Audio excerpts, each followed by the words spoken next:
জীবনটা অনেক ছোট বলো। পাগল নাকি? তোমার সাথে সংসার করার পর এর থেকে বাঁচার ইচ্ছা আমার আর নেই। কালকে গ্রামে কীর্তন, মা তোমাকে যেতে বলেছে। হ্যাঁ, যত্ন মন্ত্রণ তো কীর্তনের সময় গেলে তো তোমার মা হাড়ি উল্টে বসে থাকে।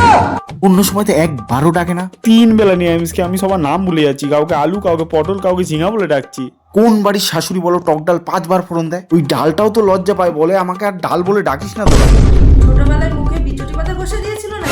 চুটি পাতা ছোটবেলায় না, বিয়ের পরেই লেগেছে। তোর ভাগ্য ভালো বিয়ের দিন লোডশেডিং হয়ে গেছিল। সেটা তোমার বাবাকে গিয়ে বলো, 200 টাকার জন্য তোমার বাবা বিয়েতে জেনারেটর করেনি, না হলে আমার ভাগ্যটা বেঁচে যেত। আগে জানলে তোর মতো টর্চ লাইট কে কি বিয়ে করতাম। ওই টর্চ লাইটটা ধরেই তো 3 ঘন্টা বিয়েটা হলো। তোর কোনোদিন সুখ হবে না। সুখ? তোমাকে বিয়ে করার পর সুখ আমাকে ছেড়ে পালিয়েছে। মদ না, তুই আজকে সুসাইড করবি না, আমার হাতে মরবি। বলতে পারবা তোমার কোন ভগবান মানিয়েছে? না পরমাণুটা কি আমার বাড়িতেই পড়েছে, নাকি আরো কারো বাড়িতে আছে? জীবনটা পুরো তেজপাতা হয়ে গেল। লজ্জা করে না তেজপাতার সাথে তুলনা করতে? নিজেকে হাতির সাথে করো, গন্ডারের সাথে করো, ক্রেনের সাথে করো, তেজপাতা।